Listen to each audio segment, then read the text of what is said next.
और इस बीच बड़ी खबर आपको बता दें, यूएस ईरान को लेकर स्थिति को लेकर जहां दूसरे दौर की वार्ता की तैयारी, इस्लामाबाद पहुंचा ईरानी डेलीगेशन। इस्लामाबाद पहुंच चुका ईरानी डेलीगेशन। विदेश मंत्री अब्बास अरागची इस्लामाबाद पहुंच चुके हैं। इस्लामाबाद पहुंचने के बाद बैठक भी हुई और ये माना जा रहा है कि इस दौर की वार्ता को लेकर के तमाम जो मुद्दे हैं, चाहे उन कॉम्प्रोमाइजल स्टेट्स को लेकर बात हो, शर्तों को लेकर बात हो, इस दफा क्या बात बन सकती है या बात और ज्यादा बिगड़ने वाली है। इस्लामाबाद ईरानी डेलीगेशन पहुंचा है। बहरहाल आपको बता दें, दूसरे दौर की वार्ता की अब तैयारी और ज्यादा बुलंद तौर पर तेज कर दी गई है। ईरान अमेरिका के बीच क्या बात बनने वाली है, और इसी सवाल के साथ इस वक्त पूरी दुनिया टकटकी लगाए इस्लामाबाद की ओर देख रही है। विदेश मंत्री अब्बास अरागची भी इस्लामाबाद पहुंच चुके हैं। साथ ही आपको बता दें, तमाम हलचल इस वक्त नजर आ रही है, जो इस्लामाबाद पहुंचने के बाद भी कई मीटिंग्स का दौर और दूसरे दौर की वार्ता, क्या इसके जरिए नई कंफ्यूजन वाली स्थिति जो है पैदा होने वाली है, कि क्या ये कंफ्यूजन मिटने वाली है, क्या अब आने वाले समय में हम विध्वंस देखेंगे या ये मसला सुलझता हुआ आगे दुनिया देखने वाली है। टारगेट आखिर क्या है, और साथ ही साथ आपको बता दें वो शर्तें जो डोनाल्ड ट्रंप द्वारा रखी गई हैं, जिनमें स्पष्ट रूप में न्यूक्लियर प्रोग्राम को लेकर जिक्र, न्यूक्स के डेवलपमेंट को लेकर जिक्र, यूरेनियम एनरिचमेंट को लेकर जिक्र। अब इन तमाम जिक्रों के बीच ईरान तटस्थ, एकदम स्टेबल अपनी शर्तों के साथ, अपनी मांगों को लेकर, कि हम किसी भी फॉरेन प्रेशर में आकर कोई डिसीजन नहीं लेंगे। हमारे साथ खास मेहमान कनेक्ट है, उनसे इसी पर ज्यादा बातचीत कर लेते हैं। कर्नल दिनेश शर्मा रिटायर्ड हमारे साथ कनेक्ट है, साथ ही डॉक्टर अजीताभ सर हमारे साथ कनेक्ट है, डॉक्टर वीएन झा सर हमारे साथ भी कनेक्ट है। तीनों का मैं स्वागत करना चाहूंगी तहे दिल से। सवाल पहला दिनेश सर आप ही से, हम देख रहे थे कि दूसरे दौर की वार्ता ना होते होते अब होने वाली है, और ये वार्ता इस्लामाबाद में ही होने वाली है। अब इसके फ्रूटफुल होने के या पॉजिटिव होने के कितने संकेत? मैडम, सबसे पहले तो अभी भी एक प्रकार का डाउट बना हुआ है कि ये बातचीत होगी या नहीं होगी, लेकिन जिस प्रकार के इंडिकेशन आ रहे हैं उस प्रकार से लगता है कि निकट भविष्य के अंदर शायद कोई बीच का रास्ता खुल जाए। जिस प्रकार अमेरिका की तरफ से खबर आई है कि उनके जो स्पेशल दूत है विटकॉफ और उनके सन इन लॉ, वो जाएंगे। अगर कोई पॉजिटिव या कंक्रीट सा कोई प्रपोजल आता है तो वाइस प्रेसिडेंट और उनके विदेश मंत्री भी जा सकते हैं। लेकिन हमें एक बात के ऊपर ज्यादा ध्यान देना पड़ेगा कि ईरान जो है इस समय एक्टिव हो गया। जो उनके विदेश मंत्री, जैसा कि आप बता रहे हैं कि उनके विदेश मंत्री और उनके साथ उनके बाकी जो डेलीगेशन के लोग जो हैं वो पहले पाकिस्तान जा रहे हैं, फिर उसके बाद ओमान जा रहे हैं और उसके बाद वो जो है मॉस्को जा रहे हैं। देखिए, पाकिस्तान में जाने का बेसिक रीजन जो मैं समझ सकता हूं कि पाकिस्तान जो है वो एक प्रकार से नेगोशिएशन या मध्यस्थता की भूमिका निभा रहा है। तो विदेश मंत्री जो ईरान के हैं वो शायद कुछ अपने मैसेजेस वगैरह जो है वो कन्वे करना चाहते होंगे पाकिस्तान के द्वारा। दूसरा कारण ये है कि ईरान चाहता है कि जो उसकी सीमा लगती है पाकिस्तान के साथ, उसके ऊपर शांति बनी रहे, और साथ के साथ जो है अफगानिस्तान की तरफ से भी किसी प्रकार की उनके लिए कोई प्रॉब्लम ना हो। और सबसे इम्पोर्टेंट कारण ये है कि ईरान चाहता है, जैसे पाकिस्तान एक सुन्नी देश है, तो ईरान जो है अपनी पहुंच या अपनी एक्सेप्टेबिलिटी जो है वो सुन्नी मुस्लिम देशों के अंदर बनाना चाहता है। मस्कट या ओमान में जाने का मकसद ये है कि क्योंकि पहले भी ओमान जो है वो शांति वार्ता के बीच एक बहुत मध्यस्थ उसने भूमिका निभाई थी, और हो सकता है कि ईरान अभी भी ओमान के थ्रू जो है अमेरिका को कुछ मैसेज, गुप्त मैसेज भिजवाना चाहता हो। तीसरा जो है कि वो जो है जो स्टेट ऑफ हार्मुज के अंदर जो है इस समय नाकेबंदी हो रही है, उसके ऊपर बातचीत हो सकती है, क्योंकि इवन ओमान भी अफेक्टेड है इस नाकेबंदी की वजह से। रशिया में जाने का एक कारण ये है कि वो अपना चाहते हैं कि वेस्ट की तरफ से जो है उनको सपोर्ट मिलती रहे। सपोर्ट इन द सेंस कि मॉरल या डिप्लोमेटिक सपोर्ट जो है, क्योंकि रशिया जो है यूनाइटेड नेशन के अंदर उनका पक्ष रख सकता है और अपना वीटो पावर का इस्तेमाल कर सकता है। इसके साथ साथ जो है जो उनके स्ट्रेटेजिक रिलेशनशिप हैं रशिया के साथ जिस प्रकार की लॉजिस्टिक या आर्म्स अम्यूनिशन उन्हें मिलता है, तो वो इसके अंदर और ज्यादा जो है निकटता लाना चाहते हैं। तो फिलहाल जो है ईरान ने साफ कह दिया है कि हम बातचीत शर्तों के ऊपर नहीं करेंगे, जब तक कि नाकेबंदी जो है अमेरिका की खत्म नहीं होती तब तक हम कोई बातचीत को आगे नहीं बढ़ाएंगे। हम किसी भी प्रेशर के अंदर और दिनेश सर, अमेरिका आप कह द्वारा रहे हैं कि दी अभी गई। यहाँ पर बहुत सारे प्रोज एंड कॉन्स है। अब देखना होगा कि आगे होता क्या है, क्योंकि अभी तो फिलहाल जो जानकारी मिल रही है कि ईरानी डेलीगेशन पहुंचा है, अब्बास अरागची इस्लामाबाद पहुंचे, क्या आप वो अपने शर्तों पर अमेरिका को मनवा पाएंगे? अमेरिका उस पर हामी भरता है और जिस वजह से इस जंग में वो कूदा है, वो मोटिव क्या अनसक्सेसफुल होते हुए भी इस जंग को वो रोकता है? ये बहुत बड़ा प्रश्न है। इस बीच बड़ी खबर सामने आ रही है, उसके बाद वीएन जासर आपके पास और राजीत आप जी आपके पास भी आ रही हूँ। बड़ी खबर ये कि ईरानी सांसद इब्राहिम अजीजी का बयान इस बीच सामने आया है। पाक के साथ द्विपक्षीय मुद्दों पर बात, परमाणु मुद्दे पर कोई वार्ता नहीं हुई है, यानी कि अभी भी ये जो पेच है ये अटका हुआ है। साफ स्पष्ट तौर पर कहा है कि इतनी दौर की बातचीत हो चुकी है और पाकिस्तान जो कि मीडिएशंस कर रहा है उसको भी इस बारे में अवगत करा दिया गया है कि परमाणु मुद्दे पर कोई वार्ता नहीं होगी। परमाणु मुद्दे पर किसी फॉरेन प्रेशर के अंडर ईरान काम नहीं करेगा। सांसद इब्राहिम अजीजी ईरान के जिनकी तरफ से ये बड़ा बयान दिया गया। वीएन जासर, ये वही वाली घड़ी है ना कि अभी आगे ना जा सकते हैं ना पीछे जा सकते हैं। अमेरिका के लिए तो बहुत बड़ा प्रश्न चिन्ह यहाँ पर खड़ा हो गया और 29 तारीख जैसे जैसे पास आ रही है, आप आई एम श्योर कि इस बात को रिकलेक्ट कर पा रहे होंगे। हमारी और आपकी जब चर्चा हो रही थी, 29 अप्रैल बहुत इंपॉर्टेंट कड़ी है और अभी अगर देखा जाए तो क्या वो जंग रुकवाने पर हामी भरेंगे डोनाल्ड ट्रंप? मुश्किल है ऋतु, क्योंकि आप देख लीजिए डेलीगेशन कितनी बड़ी है और किस मकसद से आ रही है। पहले ईरानी डेलीगेशन आई हुई है और उन्होंने ये चीज़ क्लियर कर दिया है कि डायरेक्ट वार्तालाप नहीं होगी, डायरेक्ट बातचीत जो यूएस के डेलीगेशन है वो नहीं होगी। इसका मतलब दोनों डेलीगेशन जो बायलैटरल टॉक जो चल रहा था वो एक स्टेप ऑलरेडी पीछे आ गया है। जो 1979 के बाद जो पहली बार बातचीत हुई थी फर्स्ट राउंड ऑफ टॉक में, वहाँ से ये दोनों एक कदम ऑलरेडी पीछे आ चुके हैं और डेलीगेशन का जो स्तर है वो भी थोड़ा सा नीचे आ गया है, क्योंकि अब जब डायरेक्ट नेगोशिएशंस नहीं हो रहा है, डायरेक्ट टॉक नहीं हो रहे हैं और ना जेडी वैंस आ रहे हैं ना कोई और जो बड़े नेता हैं वो आ रहे हैं। विटकॉफ और कुशनर ये दोनों वहाँ पे आ रहे हैं। तो कुशनर तो सपोर्टिव रोल में होते हैं, विटकॉफ निगोशिएटर हैं, लेकिन वो कोई डिसीजन नहीं लेंगे। तो ये यहाँ पे फिट बैठता है कि एक तो डायरेक्ट नेगोशिएशन नहीं हो रहा है और बहुत सारे स्टिकी मुद्दे हैं। तो पहले ईरान जो है अपना डेलीगेशन भेज के अपना जो मेन उद्देश्य है, मेन उसके स्टिकिंग पॉइंट है, वो पाकिस्तान को कन्वे कर दिया है।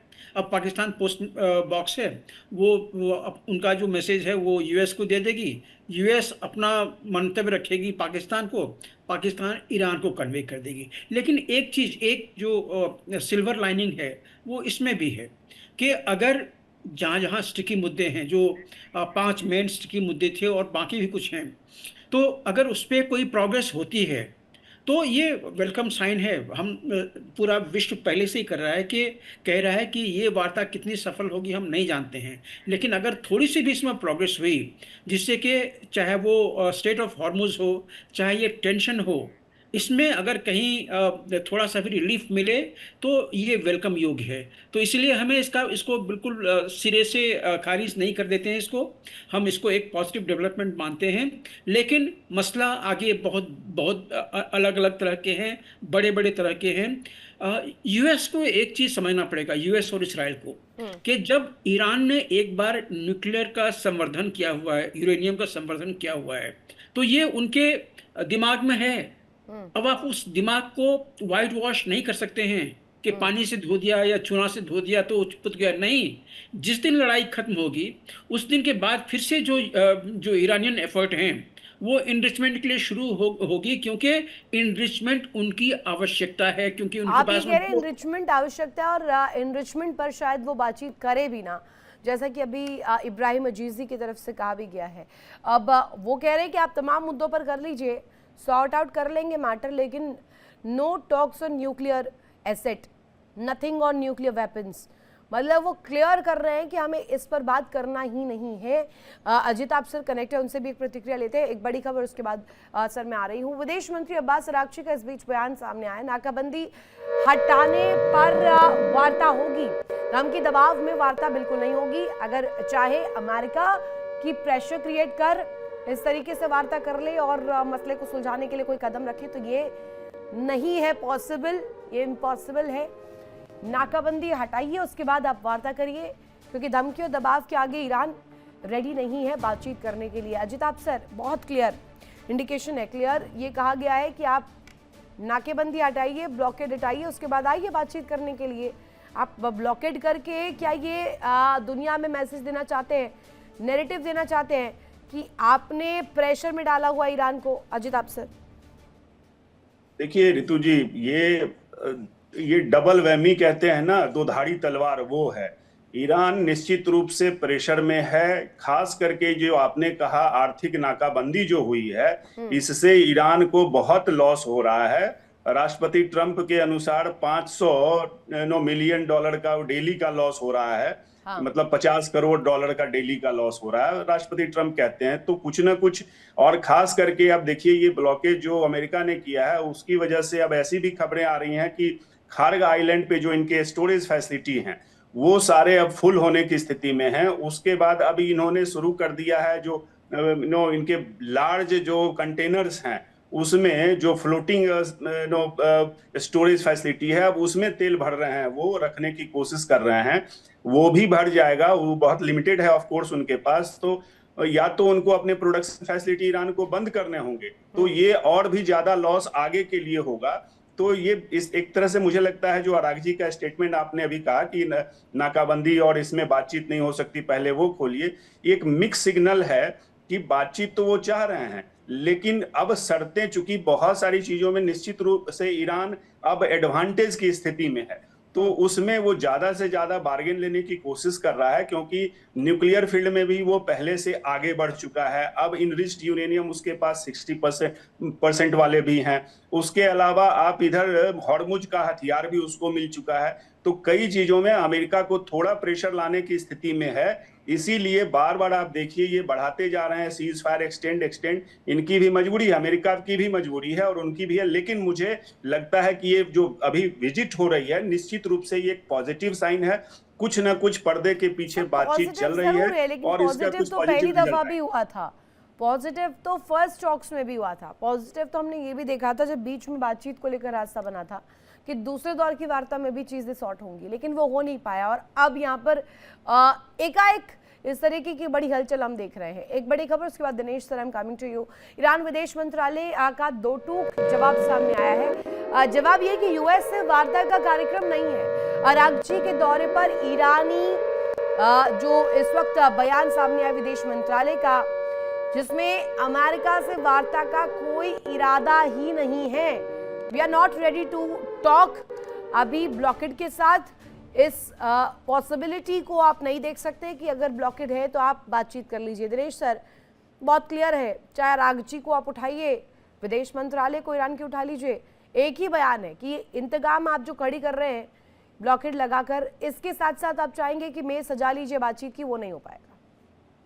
देखिए मैडम, जैसे डॉक्टर साहब ने बता दिया है कि ये जो ब्लॉकेड है, नाकेबंदी जो है, ये ईरान के लिए एक बहुत बड़ी प्रॉब्लम सी क्रिएट कर दी गई है। बाकी डिटेल में उन्होंने इसके रेमिफिकेशन बता दिए गए हैं। तो ये सब जाहिर करता है कि ईरान अपने आप को स्ट्रांग दिखाते हुए भी अंदर से वो बातचीत करना चाहता है, क्योंकि उसके ऊपर आर्थिक संकट जो है बहुत गहराया हुआ है। लेकिन वो आउटवर्डली जो है वो अपने आप को कमजोर नहीं दिखाना चाहता है। जो बार बार हम सुबह से बातचीत कर रहे हैं, ईरान का जो फॉरेन मिनिस्टर है वो सिर्फ एक विजिट नहीं कर रहा है पाकिस्तान, ओमान और रशिया के लिए। इसके अंदर जो है मल्टी लेयर्ड जो है उनके एम हैं, जो कि मैं पहले बता चुका हूं कि वो क्यों जा रहे हैं। Otherwise all of a sudden जो है 3 देशों की जो विजिट जो है उसका कोई ना कोई तो मायने है। तो बेसिकली वो हर चैनल से जो है अपनी मैसेजेस जो है वो अमेरिका को पहुंचाना चाहता है किसी तरह से कि ये युद्ध शांत हो और उनकी टर्म्स ऑफ रेफरेंस अगर 100% नहीं मानी जाती तो कुछ ऐसी वाया मीडिया निकले जिससे कि बातचीत के टेबल के ऊपर आया जा सके। इस समय जो है ईरान की जो है सबसे बड़ी प्रॉब्लम है कि वो चाहता है कि उसके ऊपर से सैंक्शन खत्म हो, उसे युद्ध का भी डर है, उसको और रिलेटेड जो प्रॉब्लम है उसकी वो भी है, और वो भी हार्ट ऑफ हार्ट वो जानता है कि वो अब इस पोजीशन में नहीं है कि वो ज्यादा दिनों के लिए जो है इस प्रकार का नाकाबंदी और अगले स्टेज का जो है युद्ध सहने की उसके अंदर अब क्षमता नहीं है।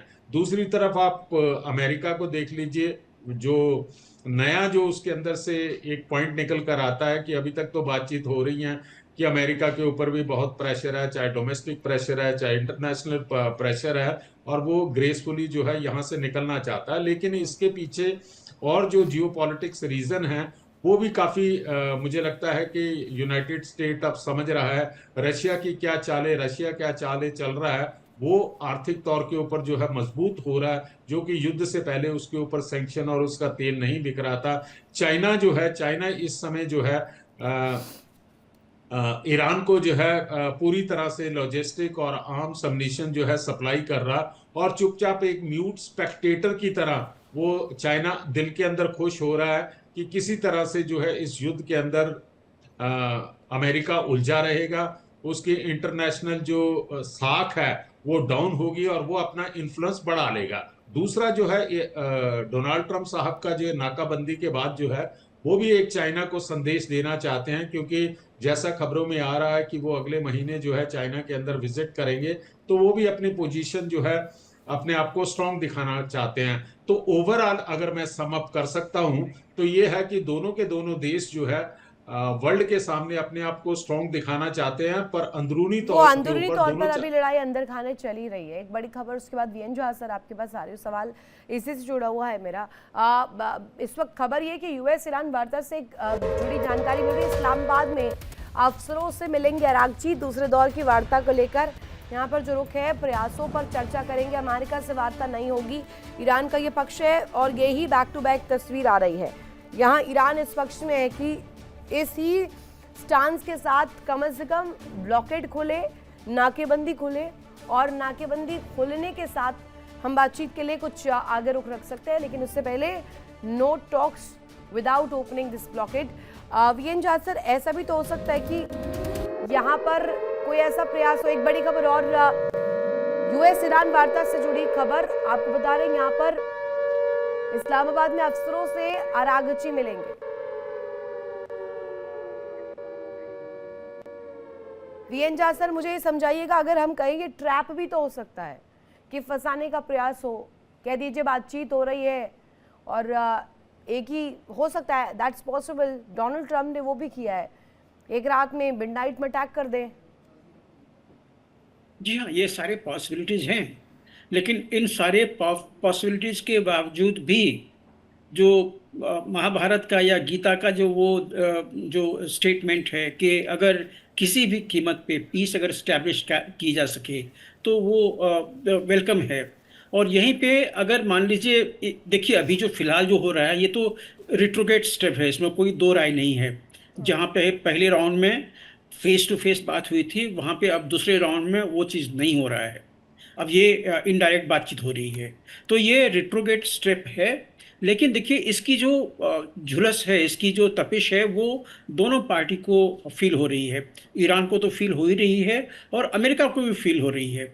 अमेरिका को भी एक मतलब एक नैरेटिव चाहिए वहाँ से निकलने के लिए, एक ऐसा फेस सेविंग मेजर चाहिए वहाँ से निकलने के लिए जिससे कि उसकी कल को किरकिरी ना हो। खास करके अभी ट्रंप जो है वो काफी ट्रबल वाटर में है, काफी ना हो। लेकिन बेंजामिन नेतन्याहू ने तो इशारों में कह ही दिया ना कि हमें तो बस ग्रीन सिग्नल का इंतजार है, अमेरिका एक ग्रीन सिग्नल दे और हम फिर उसके बाद दिखाएंगे मिडिल ईस्ट में हम क्या कर सकते हैं। बिल्कुल बिल्कुल। तो वो इजराइल जो है वो अपॉर्चुनिटी अभी भी खोज रहे हैं, और ट्रंप ने भी इसको डिनाई नहीं किया है। ट्रंप जानते हैं आपके काफ़ी अनरिलायबल पर्सन हैं, उसके स्टेटमेंट पे आप नहीं जाइए। हो सकता है कल को वो एक स्टेटमेंट दे दे या आज ही एक स्टेटमेंट दे दे कि I will not accept the present situations of the stalemate, और वो अटैक कर दें ईरान के ऊपर में। तो ये सारी चीज़ें पॉसिबल हैं, लेकिन ट्रम्प भी जानते हैं कि उनका भी क्षति हो रहा है। वो उन्होंने अपना एक अभी शिप जो डिस्ट्रॉयर है वो और आगे भेजा हुआ हॉर्मुज के आसपास में। अरे तो सर वो वो ये खुर्रम शहर का क्या, उस खुर्रम शहर का क्या, वही चीज मैं फतेह कह रहा का हूँ। क्या, और वो जो उसने अपनी तिगड़ी तैयार की है ईरान ने उसका क्या, वो दिवाली पर जलाने के लिए थोड़ी रखी है। ऐसे थोड़ी है कि बेंजामिन नेतन्याहू अगर करेंगे तो इधर से छोड़ दिया जाएगा। अब ये जलजला जब आएगा तो पूरी दुनिया के लिए आएगा। एक बड़ी खबर, उसके बाद आ रही हूँ मैं वापस sir.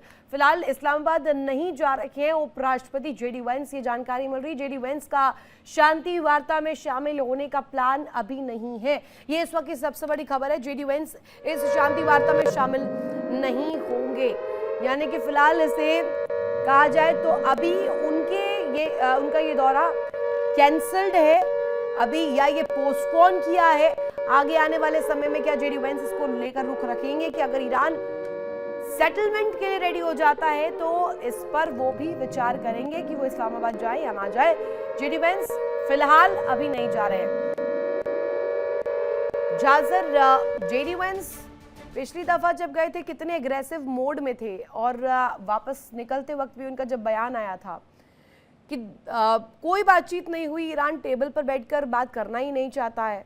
He showed that Iran is not ready to talk on this topic. Nuclear programme पर बिल्कुल ही कोई चर्चा नहीं। अब यहाँ पर कहा जा रहा है कि वो खुद अब जा ही नहीं रहे हैं, तो अगर वो नहीं जा रहे हैं तो कैसे कॉम्प्रोमाइज का स्टेट बनेगा? देखिए, वो नहीं आ रहे हैं, इसका मतलब ये आप सीधा सीधा निकाल लीजिए कि कोई भी डिसीजन इस वार्ता में नहीं होगा।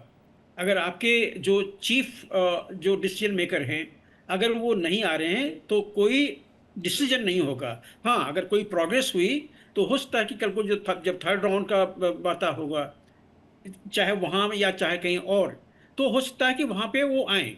क्योंकि अगर कोई डिसीजन लेना है तो या तो वाइस प्रेसिडेंट को या विदेश सचिव को या फिर ट्रंप को, किसी न किसी को आना पड़ेगा। ट्रंप भी कह चुके हैं अगर ऐसा निगोशिएशन हुआ जहाँ पे कि मैं इस वॉर को समाप्त करा सकता हूँ, तो वो तो सपने में सोच रहे होंगे, ये इनकी तो मतलब सपना पूरा हो जाएगा उनका। पर मेरे को बहुत इस बात को जानने में जिज्ञासा है, आप मेरी इससे क्यूरियोसिटी बोलिए या कुछ भी बोलिए। मेरे को इस खबर पर चाहे आप इसे मनगढ़ंत बताइए, एग्जैगरेटेड बताइए, लेकिन ऐसा तो नहीं होगा सद्दाम हुसैन वाला हाल हो जाए कि एक तरफ आप अरागजी को भेज दीजिए और डोनाल्ड ट्रंप मुश्तबा को वैसे ही एक्वायर कर लें? देखिए, डोनाल्ड ट्रंप का जो ये एम्बिशन है कि मुश्तबा को लेने का, वो डिवीजन क्रिएट करने की कोशिश कर रहे हैं ईरानी सोसाइटी में। वो नहीं है, वो बात नहीं है, क्योंकि बहुत बार सोशल मीडिया के थ्रू इनडायरेक्टली उन्होंने but he is not healthy ना, but he is not healthy. Ajitabh sir, अभी मुश्तबा को लेकर जानकारी मिल रही है 3 दफा उनकी तो पैरों को लेकर ऑपरेशन हो चुका है, अभी उनका फेस पूरा जला हुआ है, ही इज अंडर सर्वेलेंस और पूरी तरीके से डॉक्टर्स की निगरानी में है। अब उन्हें एक्वायर करना इतना डिफिकल्ट तो नहीं होगा ना अजिताभ सर, अगर वो चाहे। डोनाल्ड ट्रंप जब पूरे दिन के उजाले में मादुरो को कैप्चर कर सकते हैं तो मुश्तबा बहुत बड़ा प्रश्न नहीं है। देखिए, मुश्तबा एक सिंबॉलिक हेड हैं। मुश्तबा अभी किस हाल में है ये भी क्लियर नहीं है, ईरानियंस को खुद ही क्लियर नहीं है।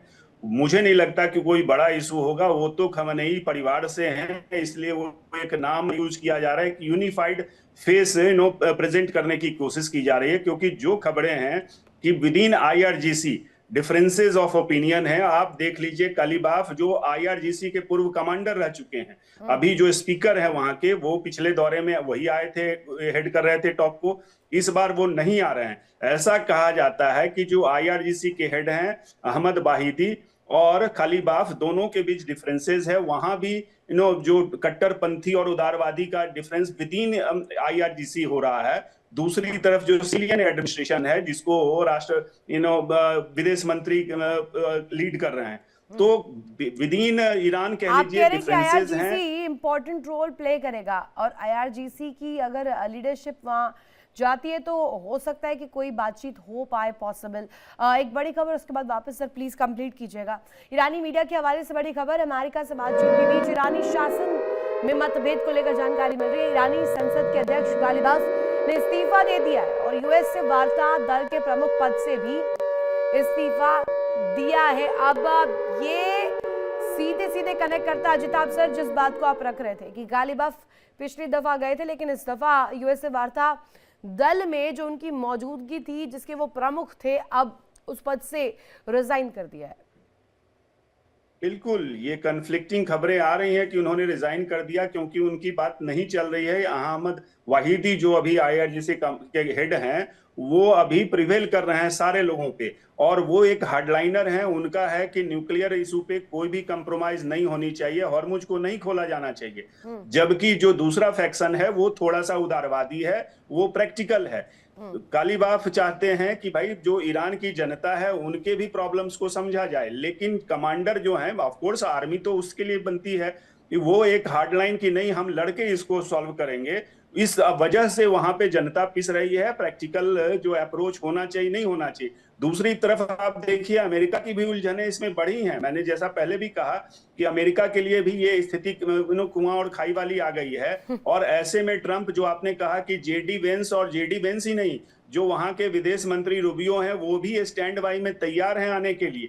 तो कई सारी खबरें पर्दे के पीछे चल रही हैं कि अगर कुछ प्रोग्रेस होता है तो वो आ सकते हैं, और खुद ट्रंप भी आगे आएंगे, क्योंकि उनको तो अपनी हिस्ट्री मेकर बनना है। उनको युद्ध 8वां 9वां 10वां तक पहुंचने की उनकी तैयारी है। तो निश्चित रूप से कुछ ना कुछ पकड़ा है अंदर में। अब वो ट्रंप ने कहा कि अगर इवन इफ वन प्रोग्रेस, वो खुद जाएंगे इस्लामाबाद। उनके बयान भी सामने आए हैं, और बाकायदे अगर अभी ये खबर आती कि यूएसए वार्ता दल के प्रमुख ने ही इस्तीफा दे दिया है, और इस बीच डोनाल्ड ट्रंप इस बात से कितने गदगद होंगे। दिनेश सर, ये बताइएगा, पिछले दौर की वार्ता तो फेल हो गई थी, अभी हम देख रहे हैं कि दूसरे दौर की वार्ता जो शायद 2 से 3 दिन पहले होनी थी, वो नहीं हो पाई, और अब होने की संभावना है। अभी भी संभावना प्रश्न चिन्ह है, अभी भी होगा या नहीं होगा, दैट्स अ डिफरेंट कॉल। और उसके बाद क्या होगा, वो एक अलग तिगड़ी। अभी वाहिदी, मोज्तबा, नेतन्याहू और डोनाल्ड ट्रंप, अगर अभी इन सभी अभी चेहरों को देखें तो सबसे ज्यादा तिलमिलाया हुआ कौन होगा, बेंजामिन नेतन्याहू या डोनाल्ड ट्रंप? देखिए, मेरे हिसाब से तो मेरा ख्याल है डोनाल्ड ट्रंप जो हैं, उनके वो सबसे ज्यादा इससे परेशान लग रहे हैं। वाई सर, वाई 29 अप्रैल पास आ रहा है, इसलिए क्या? फिर से दोहराइए, क्या बताया आपने? क्यों वजह क्या है डोनाल्ड ट्रंप की बिलबिलाहट की?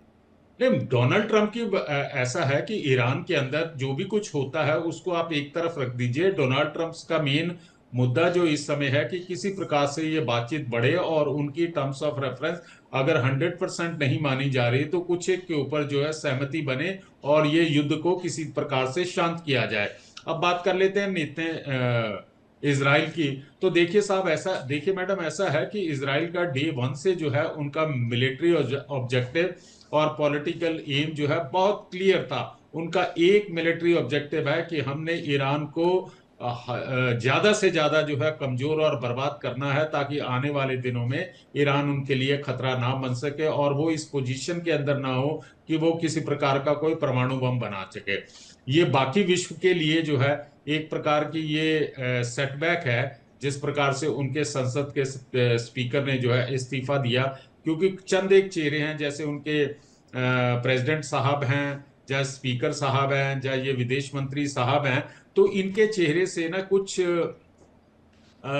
इनके बिहेवियर से लगता है कि ये थोड़े से बैलेंस किस्म की पर्सनालिटी हैं। लेकिन अब जिस प्रकार से इन्होंने रिजाइन किया है इनके संसद के स्पीकर ने, तो वो क्लियर कट एक इंडिकेशन है कि वहां पर जो है डिफरेंस ऑफ ओपिनियन है आईआरसीजी के बीच में, और जो उनकी पॉलिटिकल लीडरशिप है। अब देखते हैं कि किस प्रकार से आगे बात बढ़ती है, लेकिन मैं बहुत आशावादी हूं कि आने वाले दिनों के अंदर जो है इनकी बातचीत जो है शुरू होगी। अब आप बीच में बात कर रहे थे कि हम और आप दोनों ही नहीं, पूरी दुनिया ही सर इस आशा की तरफ देख रही है, इस होप के लिए कि एटलीस्ट ये वाली स्थिति थोड़ी सुधरे, क्योंकि ये उन देशों के लिए ही नहीं जो जंग में इन्वॉल्व है, बल्कि पूरी दुनिया के लिए बड़े खतरे का संकेत होगी। और अगर एक शख्स की जिद, चाहे वो डोनाल्ड ट्रंप हो, बेंजामिन नेतन्याहू हो, या ईरान की तरफ से जो काउंटर हो रहा है, इसकी भेंट दुनिया ना चढ़ जाए। एक बड़ी खबर, उसके बाद आ रही हूँ मैं वापस। ईरान से वार्ता पर ट्रंप का बयान इस बीच सामने आया है। तेहरान बातचीत करना चाहता है, देखना है कि क्या समझौता होता है। ईरान यूएस की मांगों वाला प्रस्ताव लाएगा। ईरान यूएस की जो मांगे हैं उसको ध्यान में रखते हुए जो कॉम्प्रोमाइजल स्टेट है, जो शर्तें हैं, वो लेकर आएगा। वीएन झा सर, हम और आप ही चर्चा कर रहे थे ना कि whenever America declares a war, Vietnam के कंडीशन में हमने देखा था, एक तो 48 घंटे वाला फॉर्मूला, उसके बाद 60 दिन के अंदर सेना वापस बुलाने वाला फॉर्मूला, तो वो वाली मियाद भी पूरी हो रही है। डोनाल्ड ट्रंप के लिए तो दोहरी मार इस वक्त। नहीं, देखिए, अमेरिका ने जानबूझ के या डोनाल्ड ट्रंप ने जानबूझ के अपने आप को इस स्थिति में लाके खड़ा किया है जहां कि उसको एक फेस सेवर चाहिए, बड़ा डेस्परेटली। वो डेस्परेट है आज के दिन में। और इसका आप ये चीज़ जान के चलिए कि जिसके लिए वार्ता के लिए वैंस आ रहे थे कि वो कोई एक मतलब आयरन आउट करेंगे कोई समझौता, अब वैंस नहीं आ रहे हैं। अब यहाँ पे एक प्रिलिमिनरी टॉक, इनडायरेक्ट टॉक चल रही है। तो ये तो डिग्रेडेशन ऑफ द टॉक ये हो गया। दूसरी चीज़ आपने पूछा था मुस्तफा के बारे में, टारगेट मुस्तफा। देखिए, जिस दिन मुस्तफा को सत्ता दी गई थी या उनको फिर से लीडर माना गया था, अमेरिका ने एक अनाउंस किया था कि जो भी उसके बारे में, उसके वेयर अबाउट्स के बारे में बताएगा, उसको $10 मिलियन दिया जाएगा। याद है ना? Yes. लेकिन नहीं मिला उसको वो $10 मिलियन वर्थ का कोई इंफॉर्मेटिव। तो ये चीज़ मान के चलिए कि ईरान की सोसाइटी आज के दिन में ये मान के चल रही है कि उनका जो हायरार्की है जो चलता रहेगा, जो उनका शासन तंत्र है वो चलता रहेगा, क्योंकि उनके ये कॉन्स्टिट्यूशन में लिखा हुआ है। अगर मुस्तफा नहीं भी रहे, जैसे भी दिनेश शर्मा जी बता रहे थे कि हमें पता नहीं कि वो किस स्टेज में उनकी बीमारी है, अगर मान लीजिए कल को नहीं भी रहे तो फिर वहाँ पे तीसरा आएगा। तो ये सिलसिला जो है वो चलता रहेगा। दूसरा नेतन्याहू का, देखिए, नेतन्याहू का ऑब्जेक्टिव कभी ये पूरा नहीं होगा कि ईरान न्यूक्लियर फ्री हो। ये नहीं हो सकता है। ये टेक्नोलॉजी वहाँ के साइंटिस्ट के दिमाग में है। मैं बार बार यही चीज़ कह रहा हूँ कि जिस दिन ये वॉर खत्म होगी, इनरिचमेंट फिर से शुरू होगी। पहले 30% होगी। आप याद है जब 2015 में जब JCPOA साइन हुआ था, उससे पहले जो JCPOA साइन हुआ था, तब भी 30% हो रही थी इनरिचमेंट।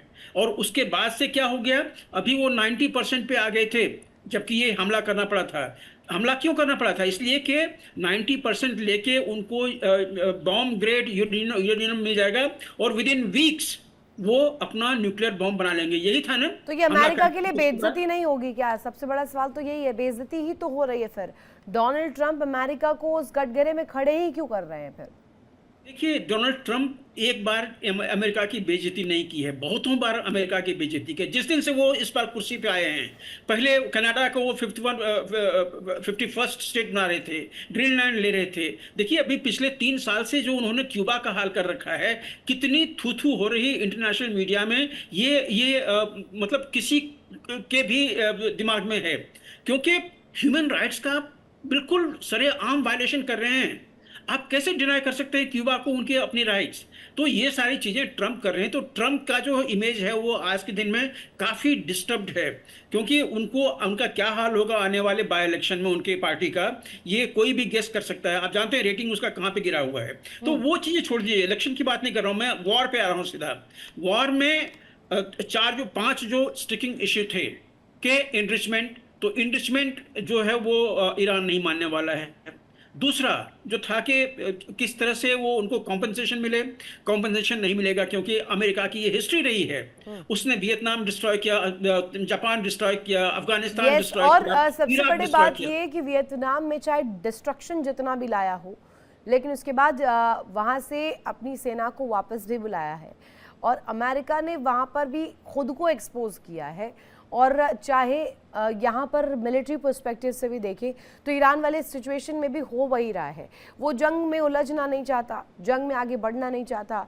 उसके मंसूबे उसके अकॉर्डिंग पूरे हो चुके हैं, एंड दैट्स इट। और अभी वार्ता के लिए भी उसका पर्सपेक्टिव सिर्फ इतना है कि जंग में अमेरिका उलझा ना रह जाए। बहुत शुक्रिया, आप तीनों ही मेरे खास मेहमान कनेक्ट हुए, अपना पक्ष यहाँ पर रखा और अपनी प्रतिक्रिया दी।